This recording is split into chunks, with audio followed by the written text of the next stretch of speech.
হওয়ার পরে প্রথমবার আপনারা এখানে পা রেখেছেন। আপনারা পুরো হতে পারেন, কিন্তু আমি নতুন। পঞ্চায়েত দপ্তর, পঞ্চায়েত ব্যবস্থা ভারতবর্ষের একটা ঐতিহাসিক পৌরাণিক ব্যবস্থা। পঞ্চদেব বলা হতো পঞ্চায়েতকে, পঞ্চরত্ন বলা হতো। সমাজের 4 জাতি থেকে 4 জন প্রতিনিধি হতেন, তারা সমাজের বিভিন্ন সমস্যার সমাধান করতেন। এবং পঞ্চম ব্যক্তি ট্রাইবাল সোসাইটি বা আদিবাসী সময় থেকে আসতেন, যেখানে থাকতো আদিবাসী সময়। আর এরাই সেখানকার আইন কানুন থেকে, উন্নয়ন থেকে আরম্ভ করে সামাজিক সম্পর্ক, বিধিবিধান সাধারণ মানুষ মেনে নিত। পরে পঞ্চায়েত রাজ, গ্রাম স্বরাজের নাম আসে। আর গান্ধীজি বইতে এরপরে বিশেষ জোর দিয়েছেন গ্রাম বিকাশের জন্য, পঞ্চায়েত রাজের উপর। মাননীয় অটলজি যখন প্রধানমন্ত্রী ছিলেন সেই সময় এই পঞ্চায়েতি রাজকে লাগু করে, আমি আন্দামানে ছিলাম, সেখানেও লাগু করা অনেকটা সফল হয়েছে, কিন্তু অনেকটা সফল হয়নি। পঞ্চায়েতে যেমন সম্ভাবনা আছে, তেমন সমস্যাও আছে। এই যে প্রায় কত হাজার, 40-45 গ্রাম আছে না, এরকম প্রায় 60,000-এর কাছাকাছি বুথ আছে আমাদের, যারা পঞ্চায়েতের মধ্যে আছে। এই বিশাল ব্যবস্থা, বেশিরভাগ লোক এর সঙ্গে যুক্ত আছে। এই মানুষের জীবনস্তর যদি উন্নত হয়, তাহলে পরিবর্তন হবে। তো সেই জন্য বাংলার মানুষের, গ্রামীণ মানুষের জীবনে যদি পরিবর্তন হয়, তাহলে বাংলার পরিবর্তন হবে, তাহলে দেশেরও পরিবর্তন হবে। আমাদের সেই কঠিন কাজটা সরকার দিয়েছেন, চেষ্টা করছি। আমাদের এই ডিপার্টমেন্টে এখনো প্রায় 11,000-এর বেশি পদ খালি আছে। গত ক্যাবিনেট মিটিংয়ে আমরা 6,500 মতো পদের জন্য অনুমতি চেয়েছিলাম, নিয়োগের জন্য, সেটা পেয়েছি। কিন্তু আমাদের যেটা দেখে মনে হলো যে 11,000 পদ একসঙ্গে যদি নিয়োগ না হয়, তাহলে কাজ সুচারুরূপে চলবে না। কারণ কেন্দ্র সরকার, মাননীয় মোদীজির নেতৃত্বে যে সরকার চলছে, তিনি নিজে গ্রাম বিকাশের কাজ দেখছেন। বিশেষভাবে গ্রামে অধিক পয়সা দিয়ে জীবনে গতি আনার চেষ্টা হচ্ছে। একাধিক প্রকল্প সাধারণ মানুষের জীবন পরিবর্তনের জন্য পঞ্চায়েতের মাধ্যমে যাচ্ছে।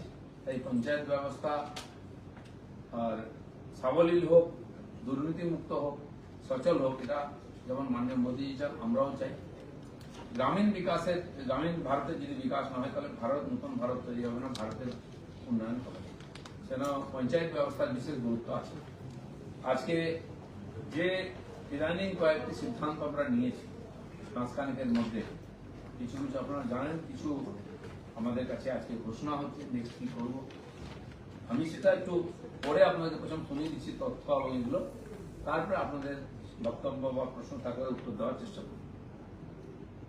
গ্রামোন্নয়ন সংক্রান্ত প্রেস বিজ্ঞপ্তি, এটা কেন্দ্রীয় প্রকল্প সমূহ, পঞ্চায়েত ও গ্রামোন্নয়ন P&RD দপ্তর রাজ্যের সমস্ত প্রধান কেন্দ্রীয় প্রকল্পগুলি পুনরায় চালু করেছে, যেমন MGNRESG, GS, PMAY, G, PMGSY, DAY, NRLM, RGSA, NSAP এবং কেন্দ্রীয় অর্থ কমিশনের আওতাভুক্ত প্রকল্পসমূহ।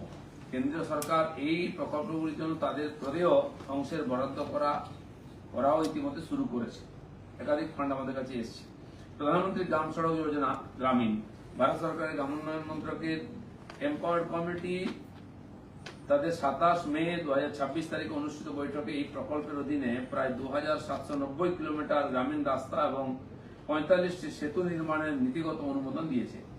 আনুষ্ঠানিক অনুমোদন পাওয়ার পর এই প্রকল্পগুলো বাস্তবায়নের কাজ শুরু হবে। কেন্দ্র এবং রাজ্যের অংশ মিলিয়ে প্রায় 2,500 কোটি টাকার বিনিয়োগ এই রাজ্যের গ্রামীণ যোগাযোগ ব্যবস্থাকে আরো শক্তিশালী করার কাজে ব্যবহৃত হবে। মহাত্মা গান্ধী জাতীয় গ্রামীণ কর্মসংস্থান নিশ্চয়তা প্রকল্প 2022 সালের মার্চ মাস থেকে বন্ধ থাকার পর রাজ্যে মহাত্মা গান্ধী জাতীয় গ্রামীণ কর্মসংস্থান নিশ্চয়তা প্রকল্পের কাজ পুনরায় দ্রুত চালু হতে চলেছে। প্রায় 2.56 কোটি জব কার্ডধারী মজুরিযুক্ত কর্মসংস্থান তৈরির লক্ষ্যে সমস্ত গ্রাম পঞ্চায়েতে এই প্রকল্পের কাজ শুরু হবে। পঞ্চায়েত ও গ্রামোন্নয়ন দপ্তর কর্তৃক প্রয়োজনীয় প্রশাসনিক অনুমোদন, সমক্ষমতা বৃদ্ধি এবং প্রশিক্ষণ কার্যসূচির কাজ সম্পন্ন হয়েছে।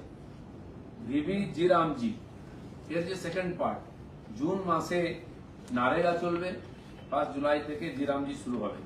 সারা দেশে 1 জুলাই 2026 থেকে বিকশিত ভারত গ্যারান্টি ফর রোজগার অ্যান্ড আজীবিকা মিশন গ্রামীণ চালু হবে। সমস্ত প্রস্তুতিমূলক কাজ যেমন প্রকল্পের বিজ্ঞপ্তি জারি, বিভিন্ন নিয়ম প্রণয়ন, শেয়ারিং কমিটি গঠন এবং সমস্ত অংশীদারদের প্রশিক্ষণ ইতিমধ্যেই চলছে।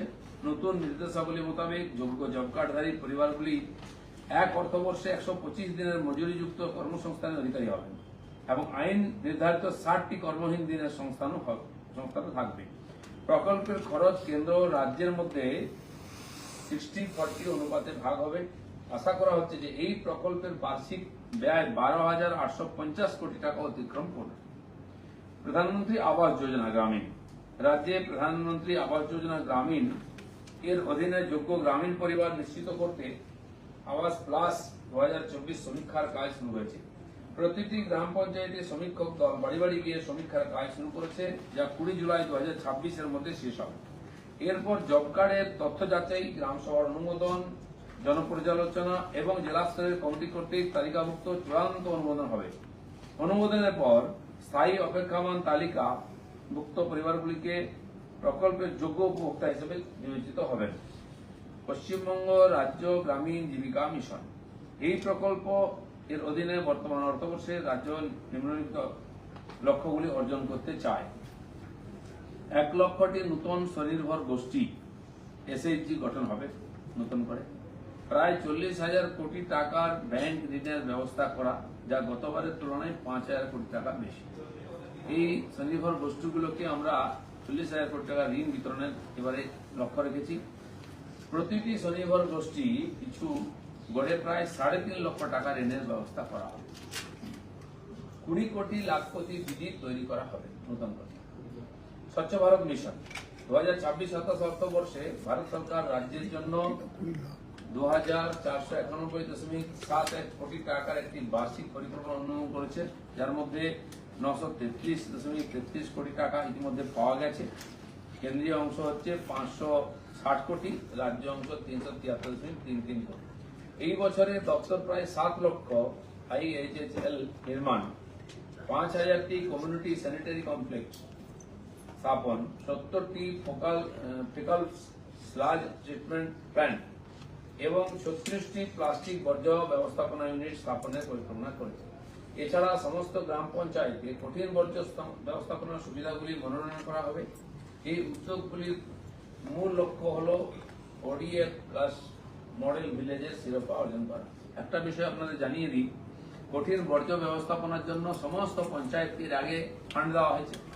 কোথাও বাড়ি তৈরি হয়েছে, শেড তৈরি হয়েছে, মেশিন গাড়িও কেনা হয়েছে, কিন্তু কোনো পঞ্চায়েতে আজ পর্যন্ত কাজ শুরু হয়নি। তো সেই জন্য আমরা দেখে নিচ্ছি সমস্যাটা কোথায়, ফান্ড বেশি দরকার আছে কিনা, কোথায় আটকে গেছে, যাতে প্রত্যেকটি পঞ্চায়েতে সলিড ওয়েস্ট ম্যানেজমেন্ট কাজ শুরু হয়, সেগ্রিগেশন হয়, যাতে বর্জ্য পদার্থ ওখানে তার ব্যবস্থা করে কাজে লাগানো যায়, তার চেষ্টা আমরা করব।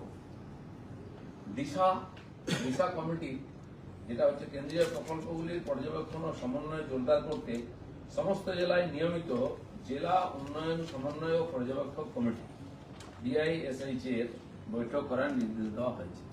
এখানে এমপিরা তার প্রধান হন, চেয়ারম্যান হন এবং সম্পূর্ণ যে উন্নয়নের কাজ জেলায় হচ্ছে DM এর মাধ্যমে যেটা চলে, সেটা একটা কমিটি থাকে, দিশা কমিটি বলে। আজ পর্যন্ত পশ্চিমবাংলায় তৈরি হয়নি, আমিও এমপি থেকেছি, কোনোদিন ডাকা হয়নি, জিজ্ঞেসও করা হয়নি কোনো কাজের কথা। এই দিশা কমিটি জেলায় জেলায় আমরা তৈরি করছি, তার মিটিংও হবে, সেখানে এমপিরা থাকবেন, MLAও থাকবেন, যাতে সমন্বয় করে উন্নয়নের কাজ হয় সেটা দেখার চেষ্টা। নিয়োগ, যেটা আমি বললাম, বর্তমানে রাজ্য জুড়ে পঞ্চায়েতের 3টি স্তরে 11,154টি পদ খালি হয়েছে। গ্রাম পঞ্চায়েতে 9,936, পঞ্চায়েত সমিতিতে 660 এবং জেলা বা মহকুমা পরিষদে 558টি। পূর্ববর্তী মন্ত্রিসভার বৈঠকে এগুলির মধ্যে 6,536টি পদ সরাসরি নিয়োগের জন্য অনুমোদিত হয়েছে।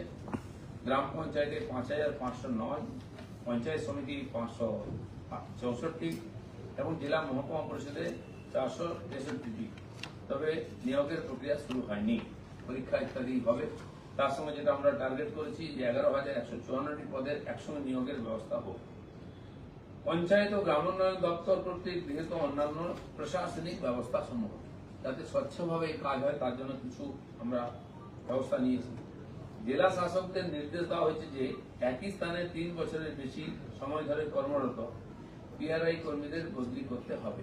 এরকম প্রায় 1100 বেশি কর্মী আছেন যাদেরকে এই মাসে ট্রান্সফার হবে, যারা 3 বছরের বেশি পঞ্চায়েতের বিভিন্ন জায়গায় পোস্টিং হয়ে আছেন, যাতে গতি আসে এবং এই যে দুর্নীতির যে অভিযোগ আসে, প্রায় ব্যাপক দুর্নীতি জেলা স্তরে, জেলা পরিষদ থেকে আরম্ভ করে পঞ্চায়েত অব্দি হয়, সেটা যাতে কম করা যায় তার জন্য এই ব্যবস্থা নেওয়া হয়েছে। সমস্ত গ্রাম পঞ্চায়েতে বিশেষ অডিট শুরু হয়েছে যাতে আর্থিক ব্যবস্থাপনা ও প্রশাসনিক সমস্যাগুলির চিহ্নিতকরণ ও সমাধান করা যায়। নিয়মিত অডিট হয়, তার ব্যবস্থা আছে, কিন্তু তারপরেও আপনারা দেখছেন এত অনিয়মিততা হয়েছে, দুর্নীতি হয়েছে। তাই বর্তমান পরিস্থিতিতে সমস্ত এই 3339টা পঞ্চায়েতে ইমিডিয়েট অডিট করা সম্ভব নয়। তাই প্রায় 10% পঞ্চায়েতকে আমরা বেছে নিয়েছি যেখানে স্পেশাল অডিট করা হবে কতটা ঠিকঠাক চলছে। প্রশাসনিক দক্ষতা বৃদ্ধি ও পরিষেবা প্রদানের উন্নতির জন্য কিছু গ্রাম পঞ্চায়েত ও ব্লকের সংযুক্তিকরণ বা বিভাজনের প্রস্তাব প্রস্তুত করা হচ্ছে। ডিলিমিটেশন, যেমন বিধায়ক বিধানসভা লোকসভায় হবে, সেরকম আমরা পঞ্চায়েতে দেখেছি বহু জায়গায় 10টা 12টা আর সংসদ নিয়ে একটা পঞ্চায়েত হয়, আর এদিকে 24 ইত্যাদি নদিয়াতে 25 থেকে 30টা সংসদ আছে, মানে ডবলের 3 গুণ বেশি বড় জায়গা এবং জনসংখ্যা নিয়ে সেই পঞ্চায়েত আছে। সেগুলোকে ছোট বড় করে একটা সমতা আনার চেষ্টা হবে যাতে শাসন এবং বিকাশ ঠিকঠাক হয়। অংশদারিত্বমূলক পরিকল্পনা ও জনসাধারণের অন্তর্ভুক্তি বাড়াতে 5 জুন 2026 তারিখে রাজ্যের সমস্ত গ্রাম পঞ্চায়েতে গ্রাম সভা অনুষ্ঠিত হবে। এই গ্রাম সভা বন্ধ ছিল কারণ যা কিছু প্ল্যানিং হয়, যা কিছু টাকা যাচ্ছে তার ঠিকঠাক যাতে খরচা হয়, বিকাশের সমন্বয় হয়, সেই জন্য সমস্ত জায়গায় গ্রাম সভা হবে। কাল প্রথম গ্রাম সভার জন্য সমস্ত ভিডিওকে বলা হয়েছে, সমস্ত পঞ্চায়েতে গ্রাম সভা শুরু হয়ে যাবে কাল থেকে। যেখানে গ্রাম পঞ্চায়েতগুলি বর্তমানে কার্যকরী নয় সেখানে জেলা শাসকদের নিরবিচ্ছিন্ন পরিষেবা নিশ্চিত করার নির্দেশ দেওয়া হয়েছে। আপনারা জানেন গতবারের পঞ্চায়েত নির্বাচন লুটপাট করে টিএমসি সব জিতেছিল, ফলেতে মানুষের ইচ্ছার বিরুদ্ধে যারা নির্বাচিত হয়েছেন তারা এখন পঞ্চায়েত বা প্রধান কেউই অফিসে আসেন না। ফলে এই 1 মাস ধরে নির্বাচনের পরে আমাদের উন্নয়নের কাজ ব্যাহত হচ্ছে। সেজন্য তার বিকল্প ব্যবস্থা কি হতে পারে, জেলা আমাদের ডিএমদের আমরা বলেছি বিকল্প ব্যবস্থা করে যে ফান্ড লিস্ট তার কাজ শুরু করতে, বা আগের যেসব টেন্ডার ছিল সেগুলোর কাজগুলো চলছিল বন্ধ হয়ে গেছে সেগুলো যেন চালু রাখেন। যারা জনদোষের ভয়ে আসছেন না তাদের ব্যাপারে পরে ব্যবস্থা নেওয়া যাবে। সমস্ত প্রধান গ্রামোন্নয়ন প্রকল্পগুলি স্বচ্ছতা ও দায়িত্ব বৃদ্ধি, সামাজিক নিরীক্ষা, অভিযোগ নিষ্পত্তি ও ডিজিটাল প্রশাসনিক ব্যবস্থার যথাযথ পর্যালোচনা ও সশক্তিকরণের কাজ চলছে। এই বিষয়গুলো আমরা জোর দিয়েছি যাতে পরবর্তীকালে একই ধরনের অভিযোগ না আসে। এই কয়েকটি বিষয় আপনাদেরকে বিজ্ঞপ্তি আকারে বলার ছিল, সেটা আমি জাস্ট তুলে ধরলাম। বর্তমান পর্যন্ত আমরা কি করেছি বা করতে যাচ্ছি এ ব্যাপারে আর পঞ্চায়েত ব্যাপারে কিছু জানাতে আপনার স্যার, ডিলিমিটেশন নিয়ে একটি প্রশ্ন, সেটা হচ্ছে এখন বর্তমানে আমাদের গ্রাম পঞ্চায়েতের সংখ্যা হচ্ছে 3339। প্রথম প্রশ্ন হচ্ছে সেটা বেড়ে কত হতে পারে, এবং দ্বিতীয় প্রশ্ন হচ্ছে এখন অলরেডি আমাদের সেন্সাসের বিজ্ঞপ্তি হয়ে গিয়েছে। আমরা যতদূর জানি যে সেন্সাস চলাকালীন কোনো রকম থানা এলাকা বা আপনার এলাকা ভাগ করা যায় না। তাহলে এই কাজটা কি সেন্সাস প্রক্রিয়া শেষ হওয়ার পরে হবে নাকি কোনো বিশেষ অনুমতি নেওয়া হচ্ছে? আমরা সার্ভে করে নিই আগে, কতটা হতে পারে না হতে পারে ওখান তো ফটাফট তো হয় না। আমাদের কাছে তথ্য এসে গেলে আমরা ডিপার্টমেন্টকে বলবো যে এই আমাদের কাছে পরিস্থিতি আছে, আপনারা বাড়ান কমান বা এটাকে জুড়ুন কাটুন। সেই ব্যাপারটা পুরো খুলে দেখার জন্যই আপাতত কাজ শুরু হচ্ছে। আমাদের ডিপার্টমেন্ট থেকে আমরা করছি, পরবর্তীকালে এটা করতে অনুমতি না হবে। নিয়োগ প্রক্রিয়া শুরু হবে আপনি বলছেন, পূর্বতন সরকারের আমলে এই নিয়োগে প্রচুর দুর্নীতি হয়েছিল পঞ্চায়েত নিয়োগে। কবে থেকে এই নিয়োগ প্রক্রিয়া শুরু হবে এবং স্বচ্ছতা বজায় রাখতে আপনারা কি পদক্ষেপ? এই যে 6000 6500 পোস্টের জন্য অনুমতি পাওয়া গেছে, তার জন্য কোনো সংস্থাকে আমরা নিয়ে যেভাবে অন্যান্য রাজ্যে নিয়োগ প্রক্রিয়া চলে, তারা এসে এই পরীক্ষা সঞ্চালন করবেন, তারা এটা করবেন, আর সেই অনুযায়ী পুরোপুরি স্বচ্ছভাবে যাতে হয় তার ব্যবস্থা করা। স্যার, প্রচুর জায়গায় panchayat area particularly central schemes have not been implemented, মানে ঠিক করে ইমপ্লিমেন্টেশন হয়নি। অনেক কটা গ্রাম পঞ্চায়েতই অনেক জায়গায় মেজর নিয়েছিলাম আমরা ব্যবস্থা, যে ফিডব্যাক আমাদের কাছে এসছে মনিটরিং এর পরে যে এই জায়গায় সমস্যা হয়েছে, সেগুলোকে ঠিক করার চেষ্টা হচ্ছে। এবারে সমস্ত জায়গায় আমাদের বিধায়কদেরকে যুক্ত করতে বলা হচ্ছে। যেমন অ্যাডমিনিস্ট্রেটিভ মিটিং এ মাননীয় সিএম বলেছেন, ডিএমদের মিটিং এ তাদেরকে ডাকাও হয়েছে, সেখানে আমিও আমার জেলাতে ছিলাম মেদিনীপুরে, তাদেরকে নির্দেশ সিএম চিফ সেক্রেটারি দিয়ে দিয়েছেন যে সমস্ত উন্নয়নের কাজে বিধায়কদেরকে যুক্ত করতে হবে, এবং বিডিওদেরকেও তাই বলা হয়েছে যে বিডিও যে বিধায়কের আন্ডারে আসেন তিনি সমস্ত উন্নয়নের কাজ যোজনার ক্ষেত্রে সেখানে তাকে অংশীদারি করে ডাকবেন। আজকে আমরা এই মাত্র আমি ভিডিও কনফারেন্স করে এলাম সারা প্রদেশের 400 জনের সঙ্গে, তাতে আমাদের ভিডিওরা ছিলেন এবং সেখানকার গ্রামীণের সমস্ত বিধায়করাও তার মধ্যে ছিলেন। সবার সামনে জিনিসটা ক্লিয়ার করে বলা হয়েছে উন্নয়নের সমস্ত কাজ সমস্ত প্রতিনিধিদের সঙ্গে নিয়ে করতে হবে।